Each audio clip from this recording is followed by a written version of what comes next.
Red rain, ഭൂതകാലം, ബ്രഹ്മയുഗം, DSCറെ എന്നിവയ്ക്ക് ശേഷം പ്രേക്ഷകരെ ഭയപ്പെടുത്താൻ വീണ്ടും സംവിധായകൻ രാഹുൽ സദാശിവൻ എത്തുകയാണ്. ഒടിയൻ എന്ന ചിത്രവുമായാണ് എത്തുന്നത്. പൃഥ്വിരാജ്, മഞ്ജു വാര്യരുമാണ് ചിത്രത്തിലെ പ്രധാന കഥാപാത്രങ്ങളെ അവതരിപ്പിക്കുന്നത്. ചിത്രത്തിന്റെ പേര് ഒടിയൻ എന്നാണെന്ന് അനൗൺസ്മെന്റ് ചെയ്തതിനു ശേഷം മലയാള സിനിമയിലെ മുൻ ഒടിയന്മാരെ കുറിച്ചുള്ള ചർച്ചകൾ ഇപ്പോൾ ചൂടുപിടിക്കുകയാണ്. മലയാളത്തിൽ ആദ്യത്തെ ഒടിയനായി എത്തുന്നത് മോഹൻലാൽ നായകനായി എത്തി 2018 റിലീസ് ചെയ്ത ഒടിയൻ എന്ന സിനിമയാണ്. മാണിക്യൻ ഒടിയനായിരുന്നു ചിത്രത്തിൽ മോഹൻലാൽ എത്തിയത്. VS ശ്രീകുമാർ സംവിധാനം ചെയ്ത ചിത്രത്തിലെ മോഹൻലാലിന്റെ വെറൈറ്റി ലുക്ക് ഒരുപാട് ട്രോളുകൾക്ക് അന്ന് കാരണമായിരുന്നു. വൻ ഹൈപ്പിലെത്തിയ ചിത്രം തിയേറ്ററിൽ അന്ന് പരാജയം സൃഷ്ടിച്ചിരുന്നു.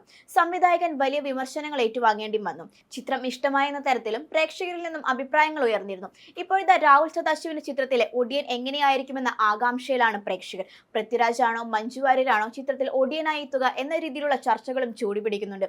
മലയാളത്തിലെ മറ്റൊരു ഒടിയൻ ലോക സിനിമയിലെ ദുൽഖർ സൽമാൻ ആയിരുന്നു. രാഹുൽ സദാശിവന്റെ ഒടിയനിൽ കരൺ ജോഹറിന്റെ ധർമ്മ പ്രൊഡക്ഷനും പൃഥ്വിരാജ് പ്രൊഡക്ഷനും ചേർന്നാണ് ഈ സിനിമ നിർമ്മിക്കുന്നത്.